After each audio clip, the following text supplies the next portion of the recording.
It was just another day living in prison. I bunked with my inmate in Lansing Correctional Facility. My warden came in and put on my leash. He said I was being released. So I said goodbye to my inmate and he scratched my back. When we opened the door to the main floor, I saw a familiar face.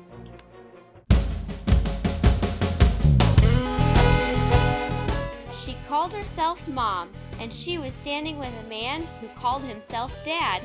They said they would love me forever and we were going to be a family. I hoped this family would be different. I hoped they would love me forever and never take me back.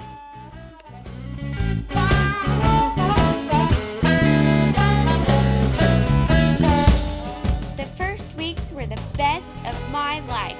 I got a new bed, lots of toys, and I even got to snuggle with Mom and Dad under the blanket. They took me on walks. I loved playing with the sticks and chasing the squirrels in the backyard. My tail wagged all day long with my new family, and I couldn't be happier.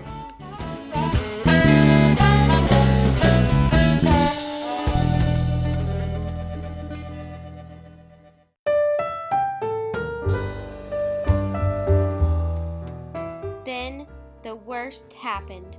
My parents told me I had to go to the box. They put me into a large black barred square container. I had a soft bed and some toys. Mom closed the door and they walked away. I heard the door close and it was silent. I was alone. I was abandoned.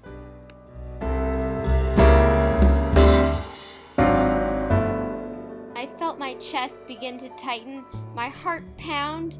My paws began to shake as I whined and cried out to whoever could hear. I began to have a hard time breathing.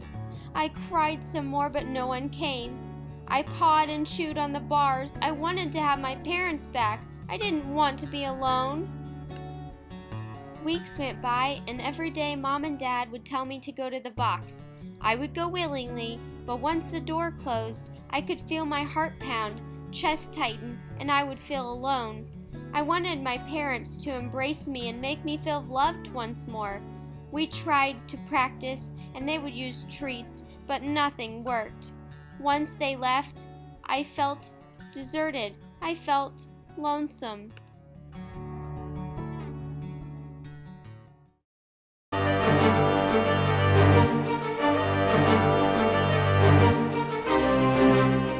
I heard Mom and Dad talking one evening.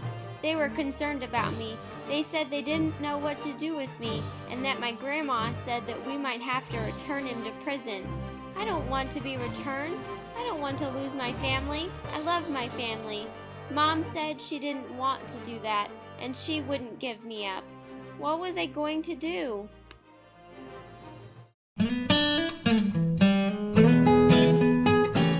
A few weeks later, we were moving into our new house. I had visited our home before. I loved looking out the windows and barking at the squirrels. The windows were just my height. I was excited to move, and I hoped this would lead to great things. I hoped to be a good boy and not be anxious in my box. When Mom put me into my box at this house, I was not afraid. I could see out the window. I could watch the front door. I felt at ease, and I knew that Mom and Dad would always come home. They were so proud of me, and I was proud of myself. Mom told me that she understood what it was like to have anxiety, and people with anxiety have a hard time like I did. She gave me lots of love, and I know that even though I have fears and worries, I can always count on my family to be there for me forever.